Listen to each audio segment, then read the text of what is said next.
बिस्मिल्लाहिर्रहमानिर्रहीम। अस्सलाम वालेकुम। आप देख रहे हैं मुझे मेरे YouTube चैनल पर और मैं मुज़म्मिल अफवान हूं। हुकूमत के अहम इत्तेहादी ने हुकूमत के ऊपर बिजलियां गिरा दी हैं।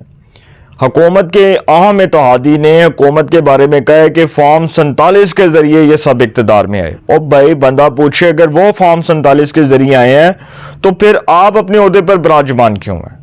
इसके ऊपर बात करूंगा, बड़ा इंपॉर्टेंट मामला है। दूसरा, जस्टिस मोहम्मद अली मजहर ने सिंध हाई कोर्ट का जो एक इनकम टैक्स के वाले से फैसला था जिसकी अपील सुप्रीम कोर्ट में आई और सुप्रीम कोर्ट के दो रुकनी बेंच जस्टिस मंसूर अली शाह और जस्टिस अकील अब्बासी, दो रुकनी बेंच ने जब इस केस की समाअत की, इस इंट्रा कोर्ट अपील पर दो रुकनी बेंच ने जब समाअत की तो उन्होंने इसके अंदर आईनी तशरीह शुरू कर दी। आईनी कॉन्स्टिट्यूशनल जो है वो इसकी इंटरप्रिटेशन शुरू कर दी। फिर इसके ऊपर एक बड़ा वावेला हुआ और फिर आपको पता है कि वो जो रजिस्ट्रार थे सुप्रीम कोर्ट के एडिशनल रजिस्ट्रार जुडिशल नजर अब्बास, उनको तौहीन अदालत का शोकॉज नोटिस जारी हुआ और जो तौहीन अदालत का शोकॉज नोटिस जारी हुआ उसमें यह सवाल हुआ कि भाई बेंचेस में केसेस की जो फिक्सेशन के हवाले से ये जो सब कुछ होता है ये कैसे होता है।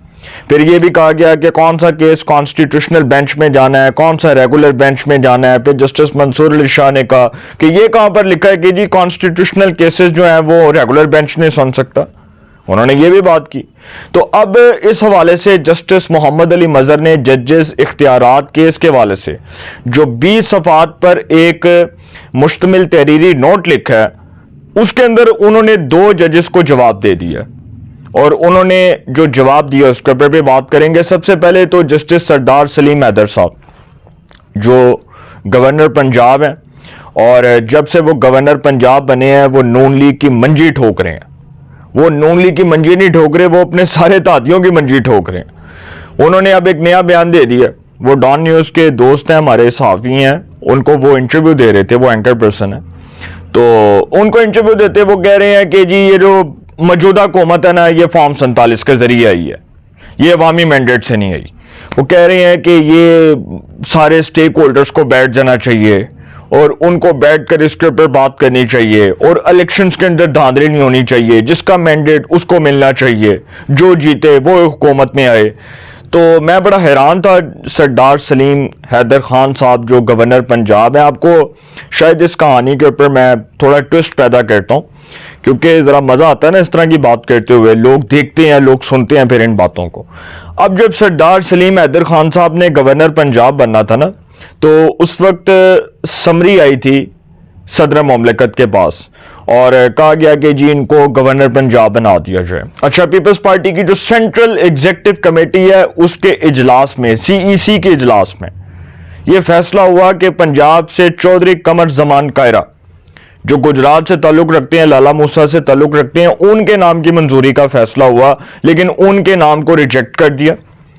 सदर मुमलिकत आसिफ अली जरदारी ने शहबाज शरीफ साहब से पूछा कि आपकी चूंकि पाकिस्तान मुस्लिम लीग नून की पंजाब में हुकूमत है तो आप किसको पसंद करते हैं, आप गवर्नर पंजाब के लिए किसको मोस्ट फेवरेट कंसीडर करते हैं, किसको आप कंसीडर करते हैं? तो उन्होंने कहा कि आप जिसको चाहें लगा दें। लेकिन सर पीपल्स पार्टी खुद भी कमर जमान कायरा साहब के नाम पर मुत्तफिक नहीं थी क्योंकि चौधरी कमर जमान कायरा एक प्योर डेमोक्रेटिक और एक बड़े खालिस जमहूरियत पसंद इंसान है और उनकी जो सोच है, जो उनका फलसफा है, वो इस बात का मैं कहता हूं कि वो इस बात के ऊपर मैं उनको 100 में से 100 नंबर पेश करता हूं कि वो एक प्योर डेमोक्रेटिक लीडर है और उनकी जमहूरी जो रवायात हैं, जो उनकी जमहूरी इक़दार हैं, वो किसी से ढकी छुपी नहीं है।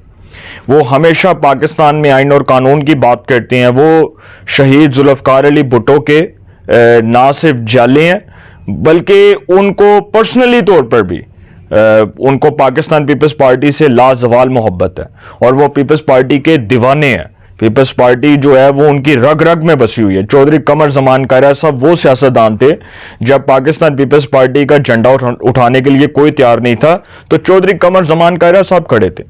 चौधरी कमर जमान कायरा साहब ने इस जमात का साथ दिया मुश्किल वक्त में, जब नदीम अफजल चंद, नज़र मोहम्मद गोंदल, उसके बाद वो क्या नाम था उसका, अशरफ सोना और इस तरह के बहुत से सियासतदान जो हैं पाकिस्तान पीपल्स पार्टी छोड़कर चले गए थे। तो उस वक्त भी चौधरी कमर जमान कायरा साहब पाकिस्तान पीपल्स पार्टी के साथ खड़े थे और उन्होंने पाकिस्तान पीपल्स पार्टी के साथ ना सिर्फ कंधे से कंधा मिलाया बल्कि मुश्किल वक्त में उस पार्टी का परचम जो है उसको सर बुलंद रखा। अब इसी तरह चौधरी कमर जमान कायरा साहब का नाम जो है वो रिजेक्ट कर दिया और एक सरदार सलीम हैदर साहब जैसे शख्स को पकड़ के गवर्नर पंजाब लगा दिया, क्योंकि जरदारी साहब को वो बड़े पसंद थे और रहीम यार खान से उनका ताल्लुक है। इससे पहले वो MNA भी रह चुके हैं, रुकने कौमी असम्बली भी रह चुके हैं। तो सरदार सलीम हैदर साहब जब से ये हुकूमत बनी है ना मुस्लिम लीग नवाज की पंजाब में, तब से वो इनको क्रिटिसाइज कर रहे हैं, तब से वो इनके खिलाफ बातें कर रहे हैं। अब उन्होंने एक नया बयान दे दिया और आपको याद है कि अभी हाल ही में जो अज़मा बुखारी साहब हैं, सूबाई वज़ीर इत्तलात व नशरियात पंजाब की, उन्होंने ये भी कहा कि गवर्नर साहब को अपना काम करना चाहिए। बिल्कुल ठीक कहा कि गवर्नर का काम गवर्नेंस का रोल मॉडल जो है उसको बेहतर बनाना है। गवर्नर का काम ये नहीं है कि वो सियासी बयानात दे, वो पॉइंट स्कोरिंग करे, वो बातों में से नुक्ता चीनी निकाले, वो बातों के अंदर से ऐसी बातें निकाले जो इत्तेहाद को ख़राब करें। देखिए गवर्नर पंजाब के इस बयान ने पाकिस्तान मुस्लिम लीग नून और पीपल्स पार्टी के इत्तेहाद को बहुत हद तक कमज़ोर कर दिया और वो आज के बयानात नहीं दे रहे। वो बहुत से लोग पाकिस्तान के जो जय्यद सहाफ़ी हैं, अक्सर लाहौर प्रेस क्लब में जो बैठे होते हैं, जो खुद गवर्नर पंजाब से मिले हैं, जो हमारे सीनियर हैं, जो हमारे दोस्त हैं, वो बताते हैं कि गवर्नर पंजाब ना तो पीपल्स पार्टी का हिस्सा है, ना उनका पीपल्स पार्टी से कोई ताल्लुक है। वो तो तहरीक इंसाफ की जुबान बोल रहे हैं। उन्होंने जो बयान दिया है वो कह रहे हैं कि 2024 के इलेक्शंस में पूरे पाकिस्तान में जीतने वाले फॉर्म 47 पर मुंतखब हुए। 2013, 2018 और 2024 के इंतखाबात में धांधली हुई। 2024 में फॉर्म 45 और फॉर्म 47 की खराबी थी।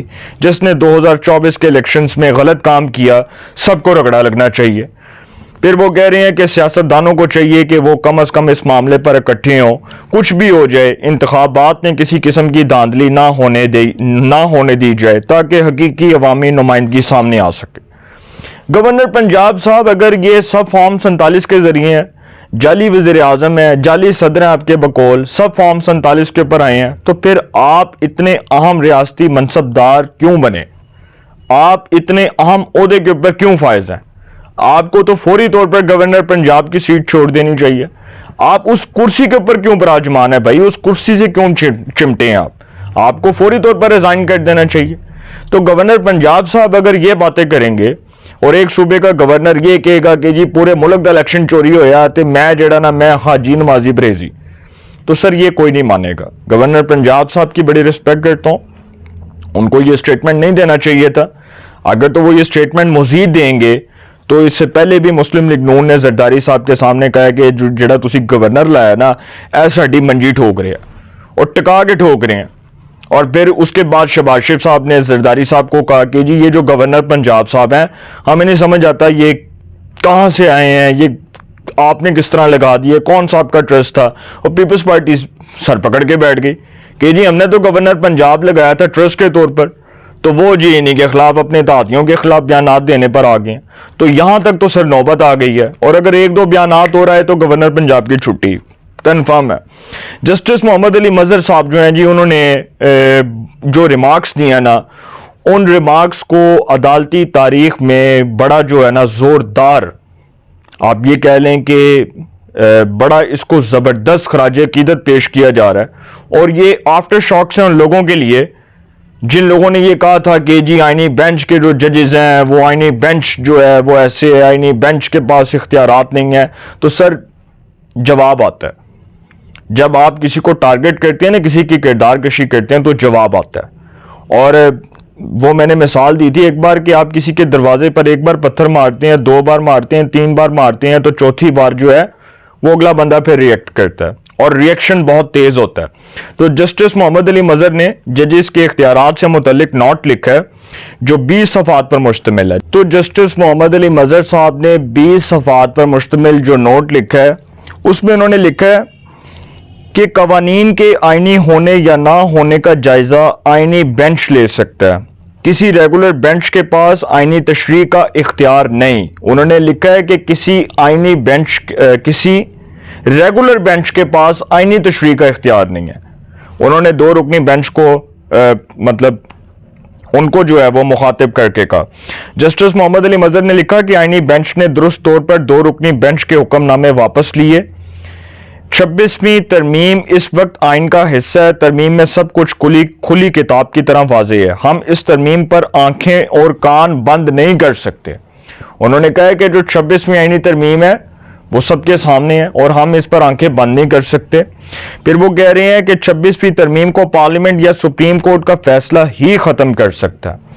जब तक उन्होंने लिखा है कि जब तक ऐसा नहीं हो जाता मामलात इस तरमीम के तहत ही चलेंगे। आइनी तशरीह कम अज कम 5 रुकनी आइनी बेंच ही कर सकता है।